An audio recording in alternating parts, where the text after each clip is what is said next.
United States of Kailasa ఎక్కడుందో అసలు ఉందో లేదో తెలియని దేశం. అప్పుడప్పుడు ఆ దేశ ప్రతినిధులమని చెప్పుకునే కొందరు కాషాయ వేషధారులు అంతర్జాతీయ వేదికలపై దర్శనమిస్తూ తమకు ఒక దేశం ఉందని ప్రపంచాన్ని నమ్మించే ప్రయత్నం చేస్తుంటారు. గత ఏడాది మొదట్లో ఐక్యరాజ్య సమితి వేదికపై అలానే కనిపించారు. ఆ తర్వాత యథావిధిగా కనిపించకుండా పోయినా జూలై 21న కైలాస దేశాన్ని ప్రపంచానికి పరిచయం చేస్తామన్న నిత్యానంద ప్రకటన తీవ్ర చర్చకు తావిస్తుంది. కట్ చేస్తే ఈసారి నిత్యానంద మాజీ శిష్యురాలు సీన్లోకి వచ్చారు. కైలాస దేశం కట్టుకథలను కళ్లకు కట్టినట్లు చూపించారు. ఎందుకు నిత్యానంద కైలాస దేశం వెనుక అసలు కహాని ఏంటి? నిత్యానంద నిత్య లీలల గురించి మాజీ శిష్యురాలు బయటపెట్టిన ఆ సంచలన నిజాలేంటి? Watch this. United States of Kailasa నిజమా కల్పితమా? జూలై 21న కైలాసను నిజంగా చూపించబోతున్నారా? సారా లాండ్రీ బయటపెట్టిన కైలాస దేశ రహస్యం ఏంటి? నిత్యానంద ఈ పేరు వినగానే చేతికి సంకెళ్లతో చెక్కు చెదరని చిరునవ్వుతో పోలీసుల వెంట అమాయకంగా నడిచి వెళ్లి నిలువెత్తు కాషాయ రూపం కళ్లలో మెదులుతుంది. ఆ తర్వాత సాములోరి ఆంతరంగిక గదిలో అరాచకాలు కళ్ల ముందు కదలాడుతాయి. ఆ వెంటనే తానసలు మగాడినే కాదన్న కన్నింగ్ కన్ఫెషన్ గుర్తొస్తుంది. చివరిగా దేశం విడిచి పారిపోవడం, ఆ తర్వాత కైలాస దేశ ఏర్పాటు వంటి ఒక అంశం క్రైమ్ థ్రిల్లర్ లాగా మన మైండ్ లో రన్ అవుతాయి. సాధారణంగా ఇలాంటి కంత్రి స్వామీజీల గుట్టు బయటపడ్డ తర్వాత సీన్ ఇలా ఉండదు. అయితే జైల్లో చెప్పకూడదు తింటూ కాలం గడిపేస్తారు, లేదంటే గుడ్డు చప్పుడు కాకుండా లొకేషన్ మార్చేసి కొత్త జీవితంలోకి షిఫ్ట్ అవుతారు. కానీ నిత్యానంద అలా కాదు. ఎందుకంటే అతడు రంగులు మార్చే ఓసరవేలి లాంటోడు. అరచేతిలో విభూది, నోట్లోంచి లింగాలు తీసి మాయ చేసే టైప్ కాదు. చిరునవ్వుతోనే అవతలి వాళ్లను మైకంలో ముంచేసి అనుకున్నది చేసే మహా మాయగాడు. కైలాస దేశాధినేతనంటూ చానాళ్లుగా నిత్యానంద చేస్తున్న హడావిడి అంత ఇంత కాదు. కానీ నిత్యానంద చెప్పే కైలాస దేశం ఎక్కడుందో ఆ కైలాసవాసికి కూడా అర్థం కాని మిస్టరీ. అయితే ఈ మిస్టరీ త్వరలోనే వీడుతుందని ఇటీవలే సంచలన ప్రకటన చేశాడు నిత్యానంద. జూలై 21వ తేదీ నిత్యానంద కైలాస దేశాన్ని రివీల్ చేస్తానన్నది ఆ రోజునే. నిజానికి నిత్యానంద కైలాస ప్రకటన చేసి చాలా కాలమే అయింది. దేశాధ్యక్షుడని చెప్పుకుంటున్న నిత్యానంద తమకు ప్రత్యేక ప్రభుత్వం, ప్రత్యేక జెండా, పాస్పోర్ట్, కరెన్సీ ఉన్నాయని ఇప్పటికే ప్రకటించారు. అయితే ఆ దేశం ఎక్కడుందో ఇప్పటికీ మిస్టరీగానే ఉంది.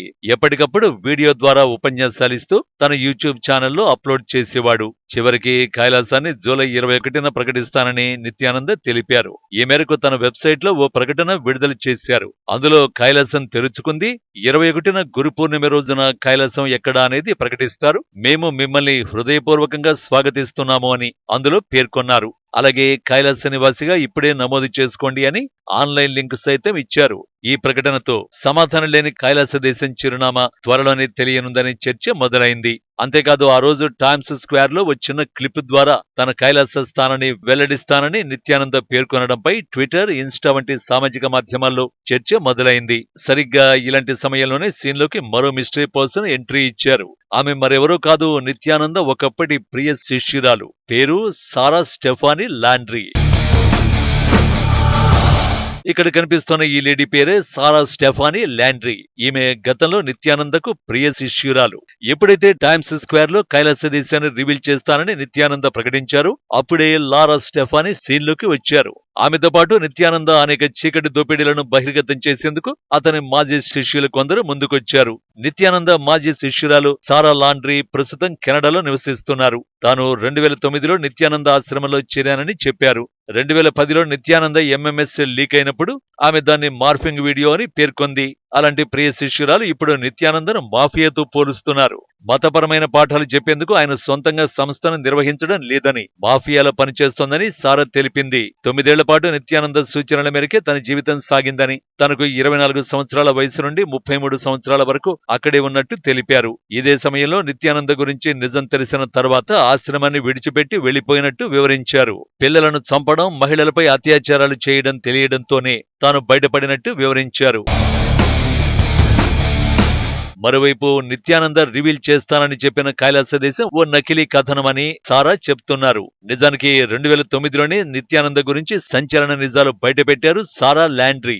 2019లోనే భారత్ నుంచి పారిపోయిన నిత్యానంద దక్షిణ అమెరికా దేశం ఈక్వెడార్ లో ఉన్నట్టు తెలిపారు. ఇండియాలో అరెస్టులు ఇతరత్రా ఇబ్బందులు ఎక్కువైతే సైలెంట్ గా ఈక్వెడార్ లో ఆశ్రమానికి చెక్కేయాలని నిత్యానంద ముందే ప్లాన్ చేసుకున్నట్టు తెలిపారు. ఇప్పుడు టైమ్స్ స్క్వేర్ లో వీడియో క్లిప్ ద్వారా తన కైలాస స్థానాన్ని వెల్లడిస్తానని నిత్యానంద పేర్కొనడము ఫేకే అంటున్నారు. ఇప్పటి వరకు బయటకొచ్చిన కైలాస జెండా, పాస్పోర్ట్, కరెన్సీ వంటివన్నీ తనలాంటి వాళ్లు క్రియేట్ చేసినవే అనేది సారా సహా నిత్యానంద మాజీ శిష్యులు చెబుతున్న మాట. జూలై 21న కూడా ఫేక్ వీడియోనే ప్రపంచానికి చూపించొచ్చని చెబుతున్నారు. అయితే నిత్యానంద మాత్రం జూలై 21న తన కైలాస దేశాన్ని ప్రపంచానికి పరిచయం చేస్తానని ప్రకటించారు. కైలాస నివాసిగా పేర్లు నమోదు చేసుకోండి అని ఆన్లైన్ లింక్ సైతం ఇచ్చారు. ఈ విషయంలో ఏది నిజమో తెలియాలంటే ఈ నెల 21వ తేదీ వరకు వేచి చూడక తప్పదు.